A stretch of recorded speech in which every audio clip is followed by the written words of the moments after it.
story with the world? Well, Snails with no shells is where you need to be. Available on all digital platforms, Facebook, and YouTube. Snails with no shells. Leave that shell at the door.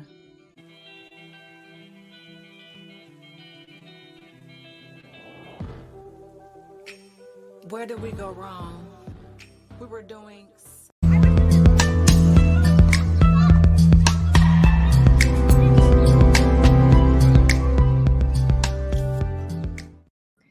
Greetings, beautiful ones. I am Ms. BJ Martin, and this is Snails with No Shells. Leave that shell at the door. That is my only rule.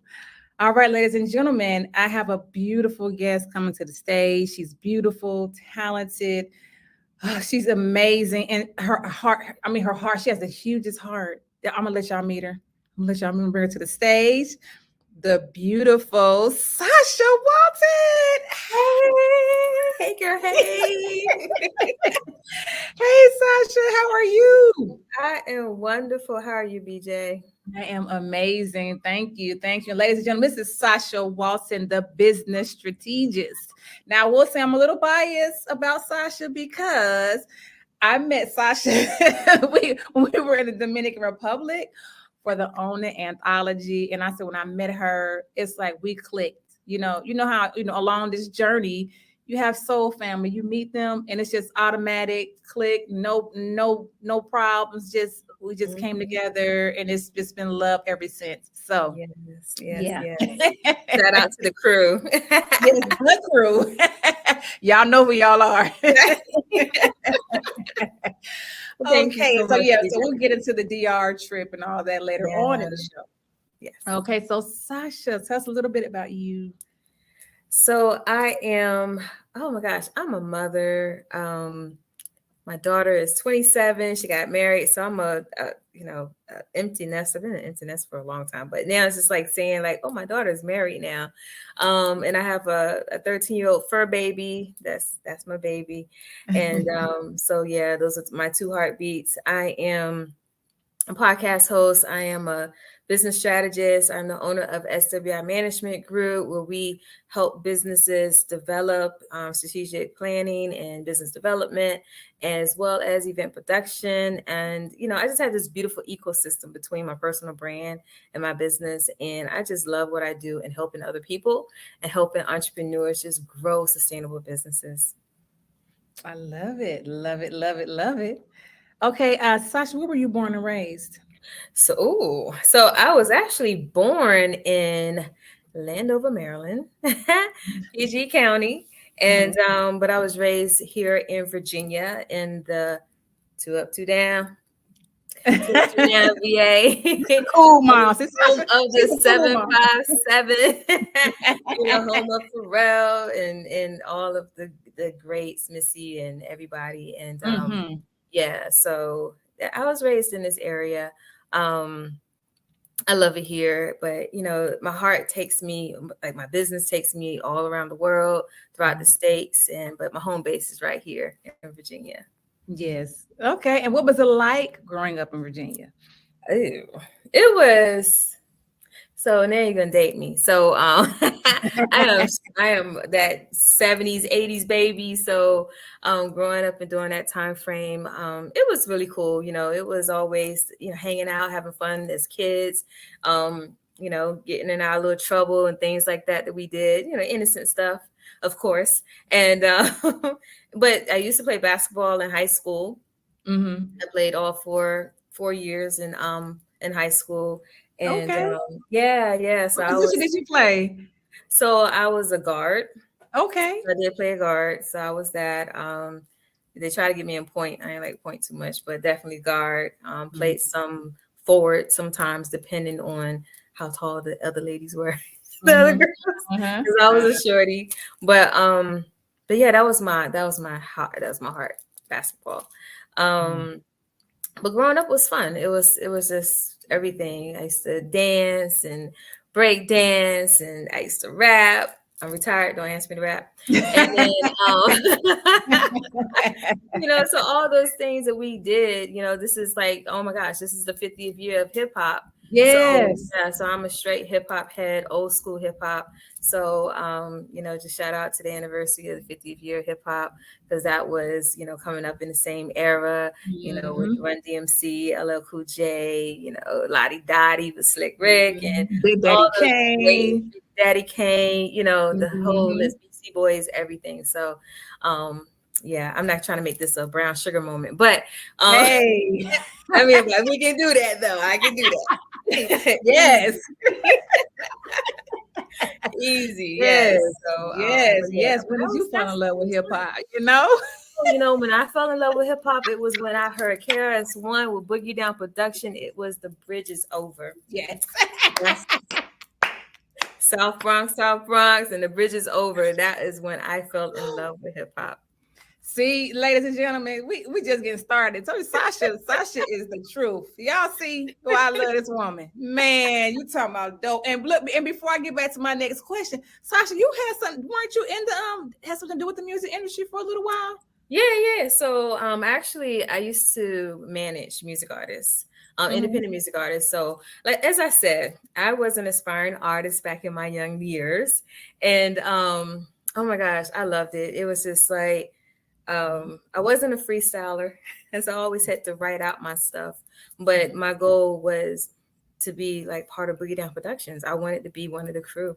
So I had opportunity to rap for KRS-One and all of them before. What? You did? Yeah. Wait. So you ain't tell me this part though. No. You didn't tell me what I did, but I did it. Where did you do this at, Sacha? So they came to the area for a concert. So my best friend at the time was his sister dated their manager at the time.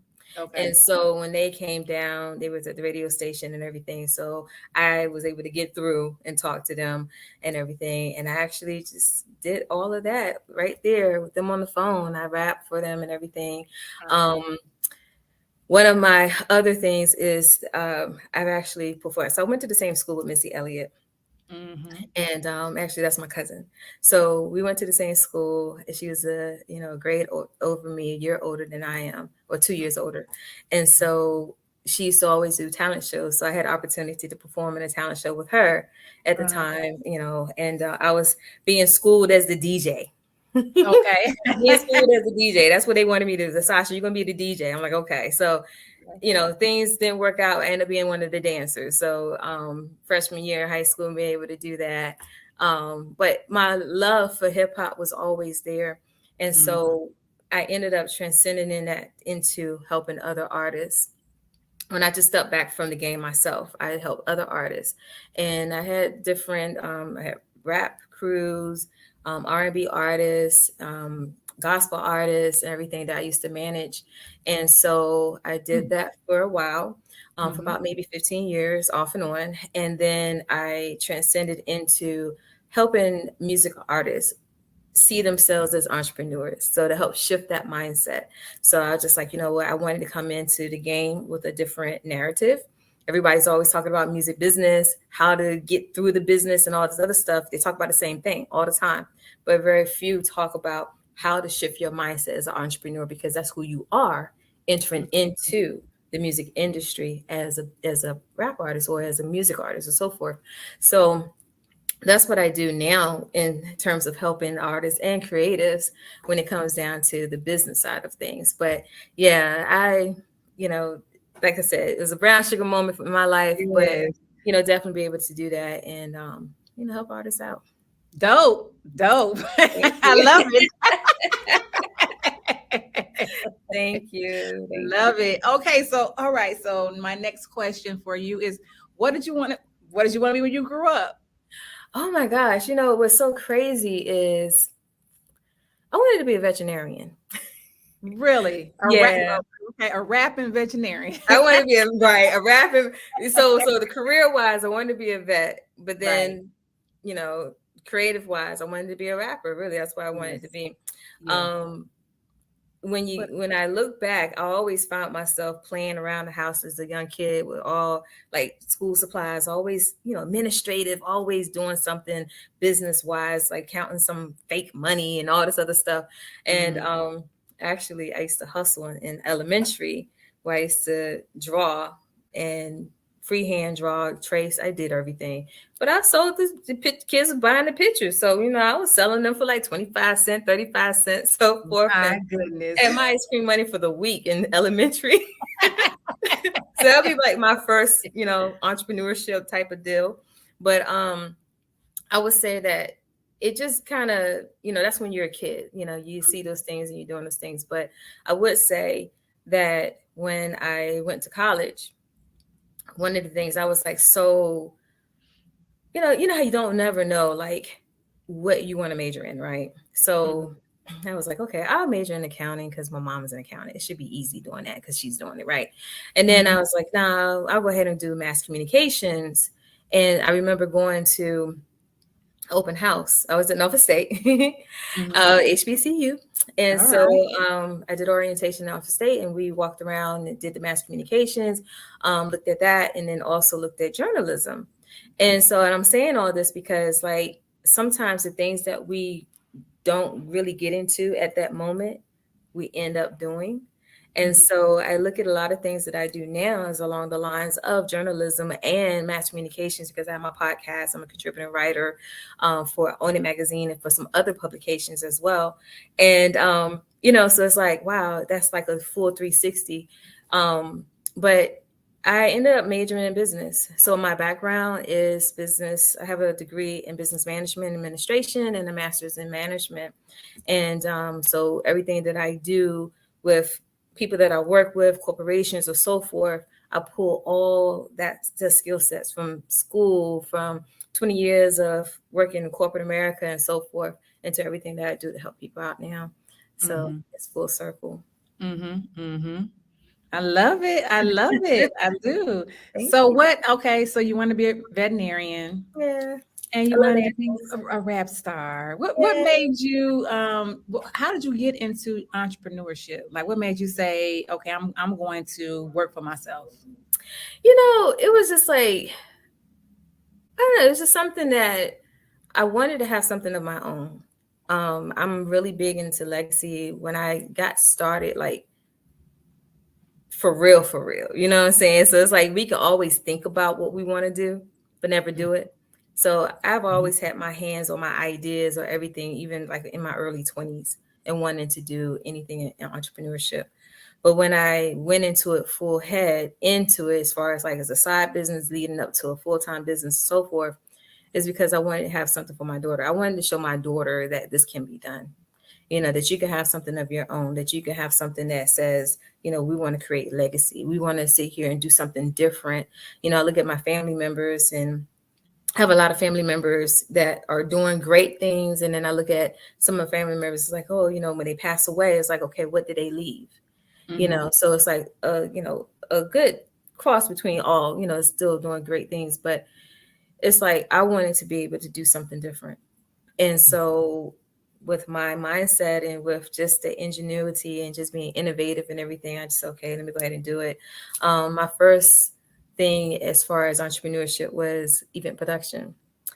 okay, I volunteered actually for the church I was attending back in 1998, and they mhm, asked me to do a youth event. So I did a youth event, and it came out nice, and people saw what I did, and it's like other people from everywhere else was like, "Oh, can you do this? Can you do that? Can you do this? Or whatever."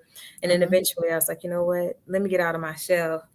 mhm, Snails with mhm. no shells, right? Yes, I love it. So Love I it. was like, let me get out my shell and just do it since I do it well. So I found that I could do something really good. Mhm, And I just went after it, and it really became a love of mine. Wanting to really see that plan come together, take mhm, somebody's vision and bring it out into reality. And so I was doing that alongside with managing music artists, and this went on together with that. But the event side of my business grew more because I ended up starting doing more with corporations, working with government contracting, um, nonprofits, private organizations.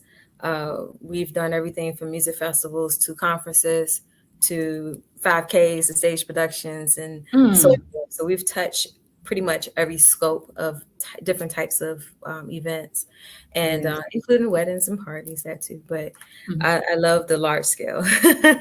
Yeah. but Yeah. Mm. but yeah, so doing that, and then COVID had happened, Right. and so that shifted me just a little bit because it did shut down my business because the event industry was shut down for a little while. Mhm. And I got it together. It was like 2 years downtime. I got it together and I relaunched the business with a personal brand. So once again, I got out of my shell of wanting to be behind the scenes all the time. And Mhm. I stepped forth and I said, okay, now I have my company and I have a personal brand and I show up a lot differently now. Yes, I love it. And ladies and gentlemen, she did say her first entrepreneur gig outside of her selling drawings at elementary school to the kids taking their lunch money. She had the entrepreneurial spirit way back then. We won't speak about that though. But she did say that she started out like volunteering or doing it for free. Sometimes Yeah. people they just want to just come out. I want to get paid right away, and a lot of times you got to pay your dues first. You gotta do free stuff. You gotta do, and get out there and get your name out there or whatever. You gotta do some stuff for free before you Yeah. get paid. It- Correct? and to that point, that's such a great point. Um, because it's like some of your greatest opportunities, like for me, some of my greatest opportunities came through barter opportunities. Mm-hmm. Mm-hmm. Um, because people knew what I was doing, I was always blessed enough to be in the right time at the right place and around the right people. And so have an opportunity to work the Unashamed tour with Lecrae when it came here to our area. Mm. Somebody knew that I was doing that and referred me to somebody else who had this big music festival they were doing for the first time, which is still going on right now. Over 15,000 people, 3 days of concerts, bands, and everything Wow. that I could say that I had it under my belt.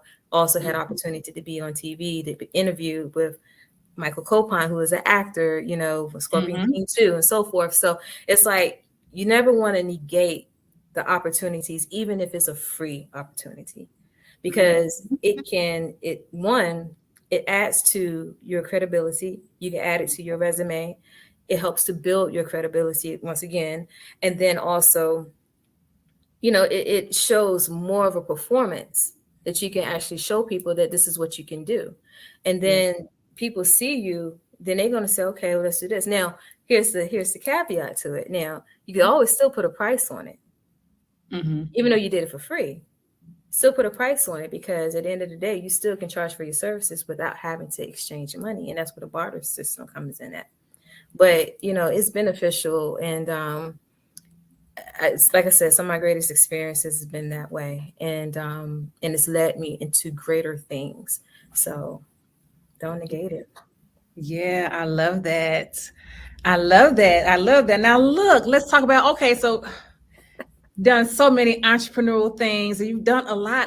I want to talk about this book that you have though. Let's Okay. get into the book. The title of this book is called The Ugly Truth About Entrepreneurship. And I need a copy. Yes. I need a copy.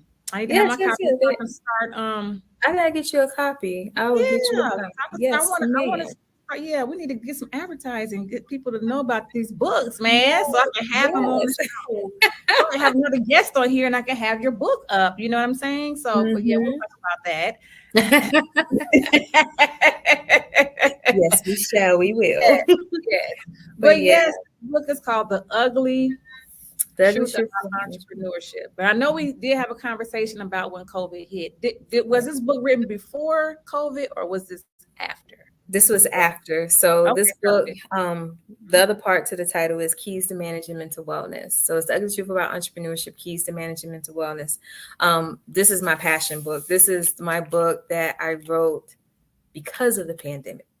Mm-hmm. And I feel like as entrepreneurs, there's a lot that we don't talk about.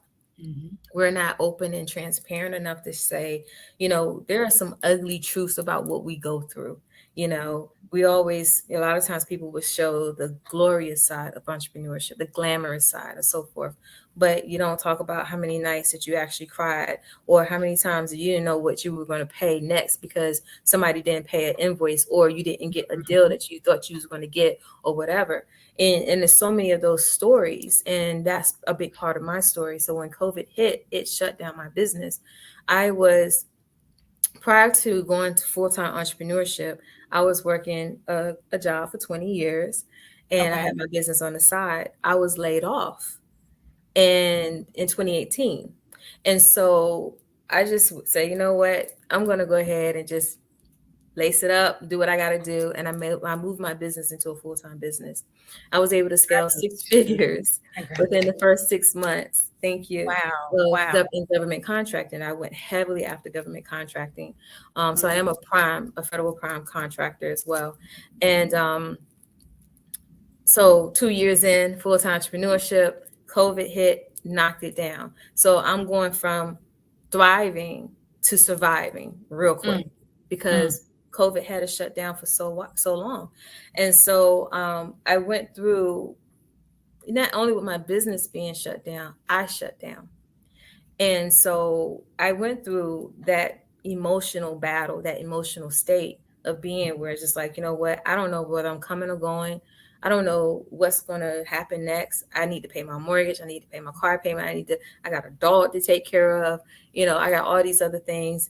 And so thankfully my daughter was already out the house and whatever, doing her own Mm, thing. But, it's just like all those truths, all those ugly truths came up. And so in the midst of it, I was able to see myself differently. It's like people were calling on me saying, "Hey Sasha, can I pick your brain about this? Can you help me with this?" And I had to really tell them, like, look, I can't show up for you. I can't even show up for myself. mm, So at the same time, I never knew how burnt out I was until I sat still and I mm-hmm. felt release. So when I finally got it together and, said, okay, I'm gonna relaunch this business and everything, one of the things was I was gonna write a book. And the book was about this, about my experience that I went through with the pandemic, with the being like just taking all the mask off.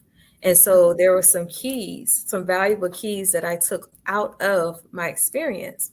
And that was like knowing my capacity. As entrepreneurs, we need to know our capacity. A lot of times we will operate outside of an empty glass Yeah. so many times, and we could be so burnt out that we're numb to being burnt out. We still keep going, especially female entrepreneurs, because we're used to always taking on all these things. And so, that was a key. Like, I had to learn my capacity. I end up liking not having to be that person that had my hands in everything.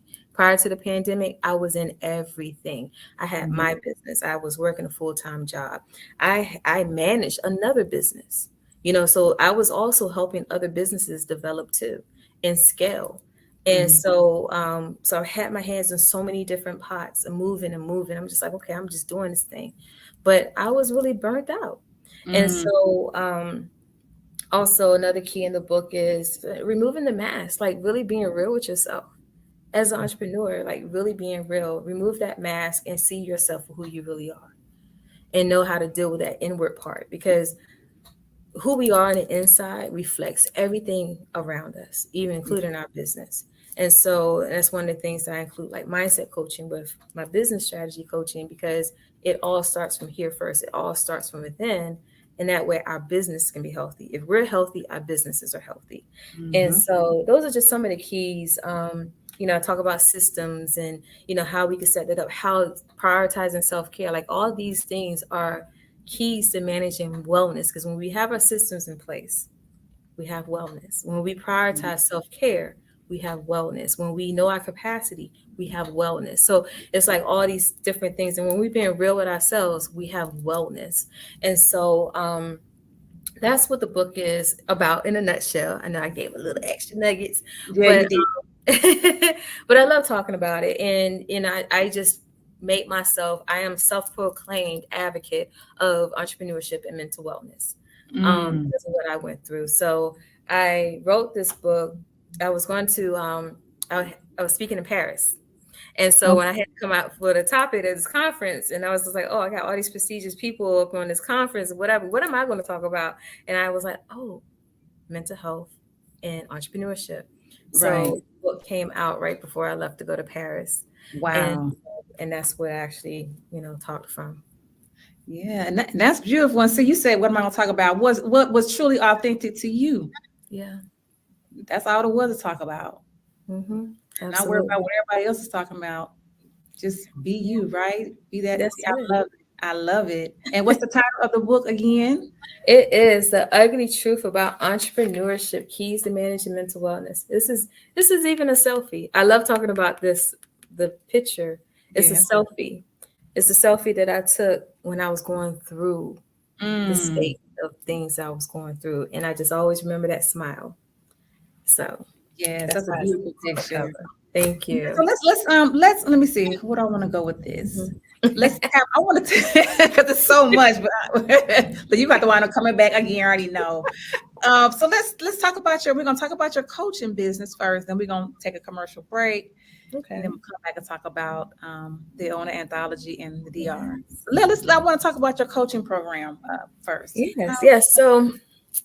So yes, I like to stay away from being that business coach. I love the business strategist because too many people are coach. Everybody's a coach, right? And Yeah. so I love standing out and being different. But I help entrepreneurs start their businesses. I help them pivot their business. So if they're in a state of pivoting, or if they're in a growth state or a beginning state, I help them start it with strategic practices.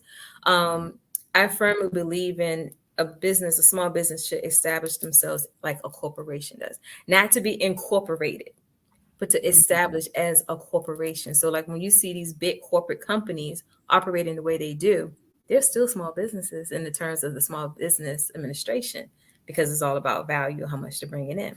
But they Mm. manage themselves well. And a lot of times, small business owners or entrepreneurs, they skip a lot of steps. So, what I like to do is go in and help people, look at these steps in the process that they need to do to get to that place that where they want to go into. Um, that is including business development and the strategic practices, that's marketing and branding. So I do have a full suite that I operate in. Um, and also, like I said before, I include mindset coaching because once again, I believe in holistic entrepreneurship and Mm. that you are your business. So you are that blueprint of success. So Yes. how well you're going to act in yourself is how well your business is going to perform. And when you pull all these things together, then that's when you have a cohesive business. You have one that is sustainable. You have it, it's profitable, and you have longevity. My passion for helping entrepreneurs now has deepened and has grown so greatly because during the pandemic, there were over 200,000 businesses that closed down. Now, there were a lot of businesses that started, but Wall Mhm. Street Journal had did a survey in 2021 and showed that it was over 200,000 businesses that closed their doors. Wow. And for so many different reasons, some of them, probably people got ill because of COVID. A lot Mhm. of times it was the money flow. It was the cash Mhm. flow. It was the businesses not being sustained. So what was those practices and processes? What was the strategic planning? Did they have a business plan, to be as their foundation, to Mhm. know what goals or how to manage their finances and go forth from there? So when I think about that,